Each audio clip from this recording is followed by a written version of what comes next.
Welcome back to the show Pakistan. आज रात नाज़रीन ब्रेक पे जाने से कबल हम बात कर रहे थे JUIF के रहनुमा और उनके सरबरा अमीर मौलाना फजलुर रहमान साहब से, और उन्होंने जो बातें की नून लीग के हवाले से खासकर उन्होंने ये बात की कि क्योंकि सबसे बड़ी अपोजिशन जमात है इसलिए उस पर जिम्मेदारी भी सबसे ज़्यादा आयद होती है, एटलीस्ट अपोजिशन अलायंस के क़याम के हवाले से। इस वक्त हमें टेलीफोन लाइन पे ज्वाइन किया है मुस्लिम लीग नून के सेक्रेटरी इंफॉर्मेशन एहसन इकबाल साहब ने। उनसे जानते हैं कि अब वो इस जिम्मेदारी को किस हद तक निभाने का इरादा रखते हैं। अस्सलाम वालेकुम एहसन इकबाल साहब। जी वालेकुम अस्सलाम। एहसन इकबाल साहब फरमाइएगा कि आप पर जिम्मेदारी भी आयद होती है, और यही कहना है मौलाना फजलुर रहमान साहब का, क्योंकि अपोजिशन इस वक्त सबसे बड़ी जमात आप ही है। किस हद तक आप लोग संजीदगी का मुजाहरा करेंगे एक अच्छा और बेहतर और मजबूत अपोजिशन अलायंस बनाने के लिए? देखिए, हम तो अपोजिशन के अंदर अपने इस किरदार में शुरू से बहुत संजीदा हैं, और इब्तदा में जो हमारे बारे में ये तासुर दिया गया कि हम फ्रेंडली अपोजिशन है, वो एक जिम्मेदार अपोजिशन का किरदार था। क्योंकि अगर हुकूमत को इब्तदा में 2-3 साल ना दिए जाते कि वो अपनी कारकर्दगी दिखाए और अपने मंशूर पर अमल करे, तो वो हमेशा ये कहती कि अगर हमारी टांगें ना खींची जाती तो हम आसमान से तारे तोड़ कर ले आते।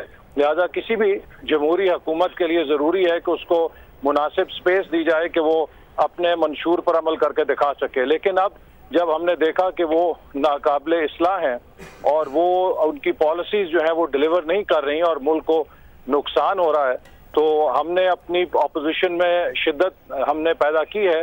और हेलो जी एहसन इकबाल साहब जी, और फजलुर रहमान साहब जो ये कह रहे हैं कि हम कोऑर्डिनेट करने के लिए किरदार अदा करें, हमारा डायलेमा ये रहा है कि इससे पहले जो लोग अपोजिशन में जमातें आई उन्होंने मिक्स सिग्नल्स दिए। अब अपोजिशन में पहली दफा MQM पूरी तरह हुकूमत से ब्रेकअप करके आई है, क्योंकि इससे पहले जब वो अपोजिशन में चंद दिनों के लिए आई थी तो सूबे में वो अभी भी पीपल्स पार्टी के साथ कोलिशन पार्टनर थी, गवर्नर सिंध मौजूद थे। तो अब पहली दफा वो हकीकी मानों में ब्रेक करके अपोजिशन में आए हैं। JUIF का भी आपने देखा कि सेनेट के अंदर लीडर ऑफ अपोजिशन के इंतखाब में हुकूमत के साथ एक अंडरस्टैंडिंग नजर आई, जिसमें चेयरमैन सेनेट ने उनको फेवर किया और हुकूमत की तरफ से चौधरी शुजात साहब और जो हुकूमती धड़े के लोग हैं वो उनको। अच्छा, तो अगर MQM इस दफा संजीदगी से और तमाम कश्तियां जला के वापस आ चुकी है, हुकूमत से निकल चुकी है, तो अब आप लोग भी उसको वेलकम कहते हैं संजीदगी के साथ? जी, हमने तो बिल्कुल जब उन्होंने ये फैसला किया तो उसे वेलकम किया। और राब्ता किया कोई अब तक आप लोगों ने? हमारा उनके साथ पार्लिमानी सतह पर हमेशा राब्ता रहता है। सेनेट के अंदर उनकी पार्लियामेंट्री पार्टी का हमारी पार्लियामेंट्री पार्टी के साथ, और नेशनल असेंबली में हमारा उनके अराकीन असेंबली के साथ राब्ता रहता है। और अब इंशाअल्लाह ताला हम कोशिश करेंगे कि जब वो अपोजिशन में आए हैं तो इस मुल्क के अंदर एक मुस्बत तब्दीली के लिए और वो इश्यूज के जिनके ऊपर हमारा मुश्तरका नुक्ता नजर है। इससे पहले भी आपने देखा कि जैसे RGST था या NRO था, उसके ऊपर हमने हुकूमत के खिलाफ मिलकर हिकमत अमली बनाई। फिर कुछ चीज़ों के ऊपर हमने हुकूमत के साथ मिलकर मुश्तरका हिकमत अमली भी बनाई, जिसमें 18वीं तरमीम है, जिसमें 2 मई की रेजोल्यूशन है।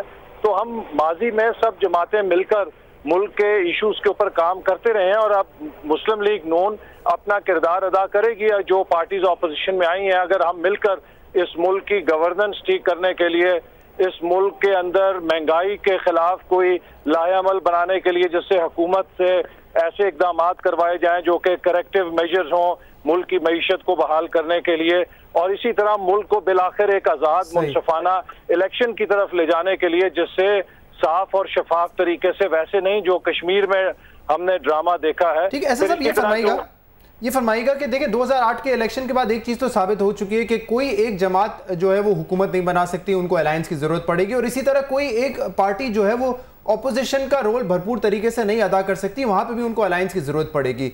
तो आपका रोल सिर्फ ये नहीं है कि आप ऑपोजिशन की जमात बन के क्रिटिसिज्म करते रहें, चाहे वो कंस्ट्रक्टिव क्रिटिसिज्म क्यों ना हो, आपको जो है अलायंस बनाना पड़ेगा, MQM से हाथ मिलाना पड़ेगा। JUIF पे भी आपने इल्जाम लगा दिया कि उनको जो है चेयरमैन सेनेट की सपोर्ट थी, इसलिए उनका लीडर ऑफ द ऑपोजिशन आ गया। तो ये किरदार अदा करने के लिए अब आप तैयार हैं कि ऑपोजिशन में एक नुक्ते पे लेके आएंगे तमाम जमातों को? देखिए, हम यकीनन ऑपोजिशन के अंदर इत्तेहाद और इश्तराक पैदा करेंगे, लेकिन हमारा ये तजुर्बा है और हमने माजी में भी कहा है कि हम किसी शॉर्ट टर्म सियासत में जोड़ तोड़ की सियासत पुतली तमाशे की खातिर नहीं करेंगे। हमारे सामने इस मुल्क की रिफॉर्म का एजेंडा है।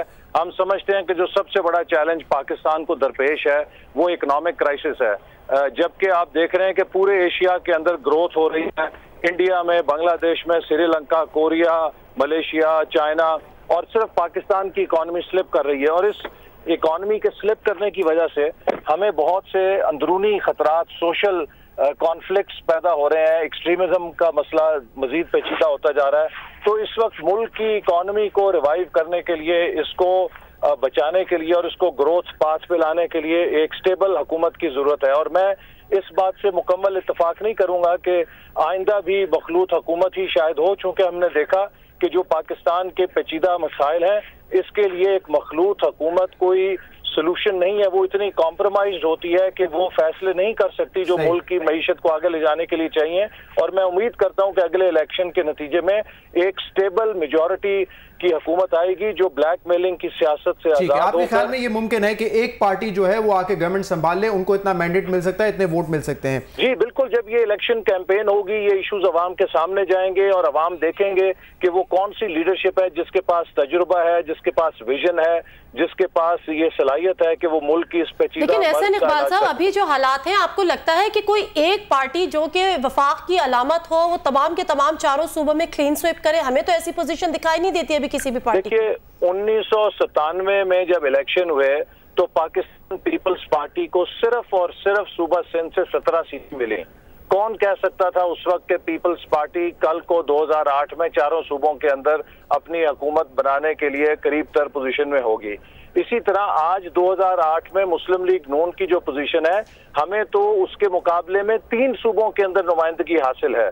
हम 1997 की पीपल्स पार्टी जो सिर्फ एक सूबे तक महदूद हो गई थी, हम तो आज भी 3 सूबों के अंदर पार्लियामेंट्री नुमाइंदगी रखते हैं। लिहाजा इंशाल्लाह मुझे यकीन है कि आइंदा इलेक्शन अगर फेयर एंड फेयर होगा, फ्री होगा, तो सिंध के अंदर भी एक बहुत बड़ी तब्दीली आने वाली है। सिंध का नौजवान उस करप्शन की और उस मिस गवर्नेंस की गवर्नेंस से कि जो उसका हक उसे नहीं देती, वो भी चाहते हैं आज सिंध के गरीब के वहां पर दानिश स्कूल बने।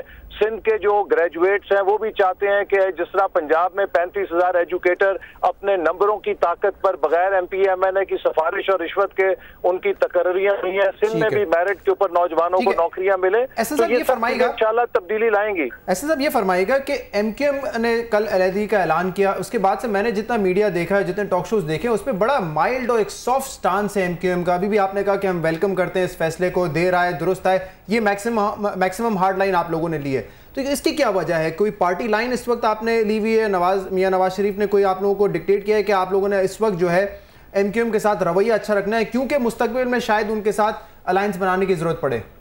देखिए, हमारी सियासत किसी के साथ जातियात पर मबनी नहीं है। अगर कोई पॉलिटिकल पार्टी, डेमोक्रेटिक पार्टी इस मुल्क के मुस्तकबिल के लिए एक बेहतर इश्तराके अमल का मौका फराहम करती है और इस वक्त ऑपोजिशन की तकवीत का बायस बनती है और ऑपोजिशन की ताकत में इजाफा करती है, तो यकीनन हम उसका खैर मकदम करेंगे।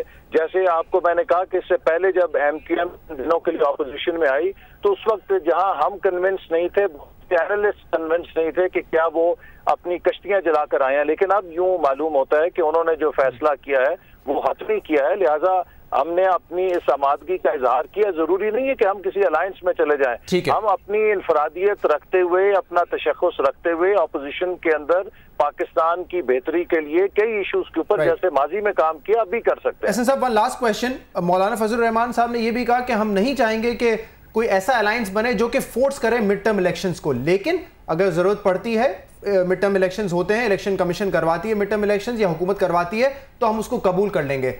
आपकी ख्वाहिश क्या है? क्या इलेक्शन वक्त से पहले होने चाहिए या नहीं होने चाहिए?